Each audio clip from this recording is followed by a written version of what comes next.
Third time I've had to try to record this video. I'm still in this idea from the punk rock NBA, post grunge, top who to the big four, no Nirvana, no Soundgarden, no Alice in Chains. They're grunge, not post grunge. We're talking about post grunge. Okay, so who is the Metallica of post grunge? I'm a little mad. I'm a little upset. I picked Nickelback, okay? Now, I know what you're gonna say. Nickelback is a joke, a punchline. Well, to that I say, Metallica, for a while, was a joke, okay? For a little bit. Maybe not as hated as Nickelback was, but there was definitely some criticism of the band. Like, Lars is a terrible drummer. How many people have said that at this point? Saint Anger was a terrible album. How many people have said that? But also, for just the popularity extent, one of their songs is one of the top 100 most popular songs. That's How You Remind Me, their big hit single of 2002. It was actually the most popular song of that year. It was also the most radio played song during the 2000s decade. It was the fourth most popular song in the 2000s decade, the decade of the 2000s. So yeah, they were very big, they were very popular. Even you can make some deeper comparisons to Metallica, like, what is it called? What is it called again? It's such a bad album. What are you waiting for? Oh yeah, I forgot the name. I think it was called No Fixed Address. Yeah, you can basically call that the Saint Anger of Nickelback albums. So yeah, I think there are some decent comparisons to be drawn between the two bands, and I think that Nickelback is the Metallica of post-grunge. I think if we were including Nirvana probably smoked them. Metallica probably as just a name had a little bit more sticking power than Nickelback.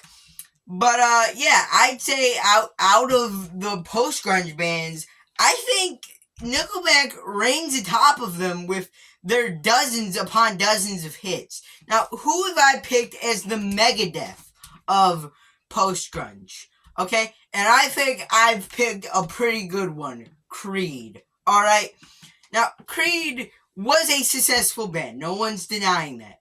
Their song, With Arms Wide Open, was number one in the U.S. for only a week, to be fair. But it was one of the biggest songs of the year 2000, okay? And they also had hits after that. They had Surface, Higher. Yeah, they had at least 4 hits to my knowledge. There's another one I'm forgetting right now. They also did a bit of the soundtrack for Quake, I believe. Or was that 9 Inch Nails? Ignore what I'm saying. Basically, yeah, Creed was a successful band. But the comparisons, but not as successful as Nickelback. But the comparisons to Megadeth go a little bit further than that, in my opinion.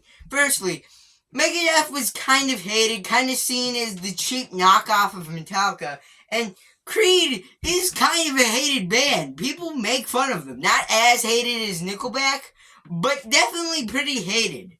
Also, loudmouth frontman that gets the band into trouble, check from Creed, okay? I feel like comparisons to be made. That's why I'm slotting Creed in as the Megadeth of post-grunge. Now, who is the Slayer?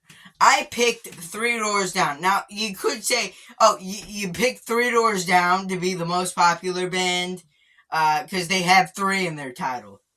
And third most popular band. You did this as a pun. No, I actually think there's some more things I can go into to kind of justify why I put these here, in this order. Kryptonite was one of the most popular songs of the 2000s decade. It's just really popular. Without Me has Without You, Here Without You, has 700 million views on YouTube. Yeah, they are a popular band. Not as much, I would say, as Nickelback or Creed, so that's why they're a little further down here. Also, they never really abandoned that sound, kind of like Slayer did. They always wore kind of rock, okay? I went to their shows actually kind of recently, and his singing, even though it's been like 20 or so years since he recorded his first album, recorded those songs, it sounds very similar, okay? Over 20 years of going through changes. That's one of their songs, I believe.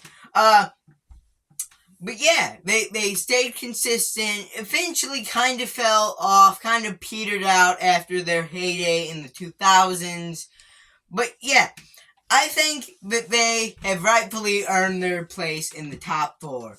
But who will take the Anthrax spot on this list? And I think I picked a pretty hated choice, a pretty out there choice, Puddle of Mud.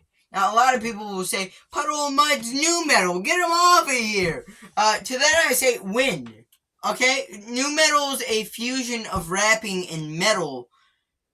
This guy don't rap. This guy don't sound like new metal. This ain't new metal. I'm sorry. It sounds more like post-grunge. They get lumped in with post-grunge a lot.